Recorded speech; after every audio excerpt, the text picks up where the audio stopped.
संत कान्होपात्रा आणि पांडुरंग. पंढरपूरपासून 7 कोसांवर मंगळवेढे गावात राहणाऱ्या धनाढ्य श्यामा नायकिणीची कान्होपात्रा ही मुलगी होती. वडील अर्थातच कोण ते माहीत नव्हतं, पण श्यामाचा असा अंदाज होता की गावचा नगराध्यक्ष सदाशिव मालगुजर तिचा पिता असावा. लहानपणीच तिच्या पायात बांधले गेलेले चाळ कोडकौतुकाचे नव्हते, तर वेश्यावृत्तीला अपरिहार्य असं नृत्य शिकण्यासाठी होते. रूप आणि तारुण्याच्या जोरावर लोकांकडून पैसे वसूल करावेत असं वातावरण अवतीभवती होतं. आईचा आग्रह तसाच होता, पण भक्तीचा अंकुर तिच्या हृदयात फुटला. कान्होपात्रा रूपवती होती, तितकीच ती बुद्धिमानही होती. ती मेनका अप्सरेचा अवतार असल्याचं लोककथांमधून मांडलं गेलंय. गायन आणि नृत्यात तिने अगदी लहान वयात प्रावीण्य मिळवलं होतं. हळूहळू तिचं कला नैपुण्य आणि सौंदर्याची कीर्ती दूरवर पसरली. तिची आई अत्यंत धनवान गणिका होती.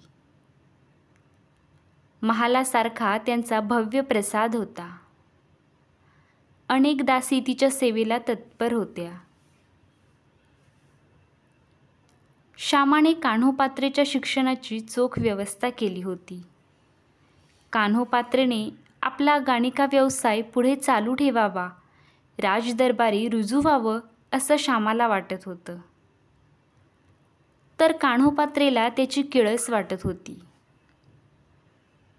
मुलीच्या रूपगणांचा असा योग्य पुरुष कान्होपात्राला मिळावा असं श्यामला वाटत होतं.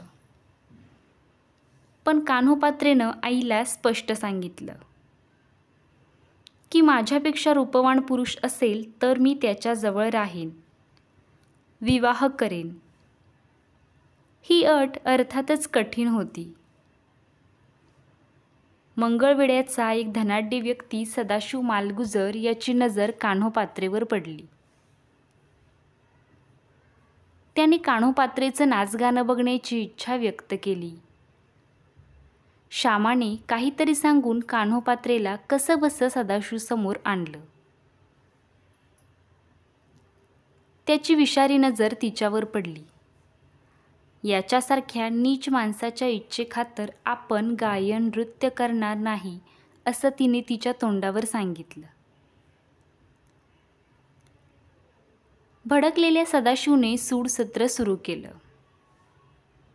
ती त्याची मुलगी असल्याचं श्यामाने सांगून पाहिलं, पण तो इतका वासनांध झाला होता की हे खोटं असल्याचं त्याने म्हटलं. श्यामा आणि कान्होपात्रेचा छळ सुरू झाला. वैभव ओसरलं. त्याच्या विरुद्ध न्याय कोण देणार? अखेर श्यामाने त्याची माफी मागितली. त्याने 3 दिवसात कान्होपात्रेला आपल्यासमोर आणून उभं करण्याचा हुकूम दिला. या संकटाने कान्होपात्रा डगमगली नाही. ती देवासमोर हात जोडून जप करू लागली. रात्रभर ती जप करत होती. पहाटे डोळा लागला आणि भजन टाळांचा गजर ऐकून कान्होपात्रेला जाग आली. वारकऱ्यांची एक दिंडी आषाढीनिमित्त भजन गात पंढरपुरास चालली होती. त्या क्षणी मनातला अस्पष्ट विचार तिने पक्का केला. तिची म्हातारी दासी हौसा वारकरी होती. बळजबरी अत्याचारातून सुटण्याची संधी जणू देवानेच तिला दिली होती. हौसाच्या संगमताने तिने फाटके विटके कपडे घातले आणि ती पंढरपूरला निघाली. तिच्या मनाला पंढरपूरला जाण्याची ओढ निर्माण झाली. मध्यरात्रीच्या अंधारात एका दासीच्या वेशात तिने मंगळवेढे सोडलं. यापुढे रूपवती तरुण कान्होपात्रेने निर्भयतेने पूर्णपणे विठ्ठलावर विसंबून आपला जीवनक्रम ठरवला. पंढरपूरला आल्यावर तिने पांडुरंगाचं दर्शन घेतलं आणि त्यावेळी ती संपूर्णपणे विठ्ठलाच्या चरणाशी एकाग्र झाली. आपलं सगळं अस्तित्व हे विठोबाच्या पायी समर्पित करून तिने त्याचं दास्यत्व पत्करलं. कान्होपात्रा स्वरचित अभंग गाऊ लागली आणि तिचा स्वर्गीय आवाज ऐकून हजारो वारकरी तल्लीन झाले. तिथे येणारे सारे विठ्ठलावरच्या प्रेमामुळेच येत होते. त्या अभंगातला भाव त्यांच्या हृदयाला भिडला. वृद्ध हौसाबाईने कान्होपात्रेसाठी आणि स्वतःसाठी एक झोपडी बांधली. कान्होपात्रा दिवसातून 2दा विठ्ठलाचे देऊळ झाडून पुसून लख्ख करत असे. पहाटे आणि रात्री ती देवासमोर नृत्य आणि भजन देखील करत असे. लोकांना वाटे ती देवाचं वेड घेतलेली गरीब शेतकऱ्याची पोर आहे. कान्होपात्रा दिवसेंदिवस विठ्ठल भक्तीत खोल बुडत गेली.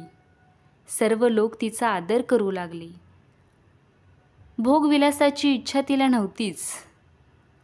मूळचा ओढच परमार्थाकडे असल्याने ध्यानीमणी फक्त विठ्ठलच राहू लागला. मन त्याच्या चरणी एकाग्र होऊ लागले. एके दिवशी इस्माने येवणी बादशहाजवळ कान्होपात्रेच्या लावण्याचे वर्णन केले. बादशहाने दूत पाठवून तिला घेऊन यायला सांगितले. कान्होपात्रेला न्यायला शिपाई पंढरपुरात आले व ते कान्होपात्रेला म्हणाले, बादशहाने तुला बोलावलं आहे, तू आमच्यासोबत चल. तुला जबरदस्तीनं आम्हाला न्यावं लागेल. घाबरलेली कान्होपात्रा म्हणाली, थांबा, मी माझ्या विठ्ठलाचं दर्शन घेऊन येते. कान्होपात्रा मंदिरात गेली आणि थेट विठ्ठलाचा धावा करू लागली. विठ्ठलाच्या पायावर आपले डोकं ठेवून विठ्ठलाचा धावा करू लागली. पांडुरंगा, माझे रक्षण कर आणि माझ्या मदतीला तू धावून येतोस, मग माझ्याही मदतीला धावून आलाच पाहिजेस. जर हे शिपाई मला घेऊन गेले तर सर्वजणांचा तुझ्यावरचा विश्वास कायमचा उडेल. आता माझा अंत पाहू नकोस, असे म्हणत कान्होपात्रा विठ्ठलाचा धावा करू लागली. पांडुरंगा, मी माझ्या आशा इच्छा सर्व सोडल्या आहेत. आता तरी घेई कान्होपात्रेस हृदयास. ही कान्होपात्रेची विनवणी फळाला आली. कान्होपात्रेचे शुद्ध हरपले आणि विठ्ठलाच्या पायाजवळ ठेवलेले डोके तिने वर उचललेच नाही. विठ्ठलाच्या चरणी तिने प्राण सोडला.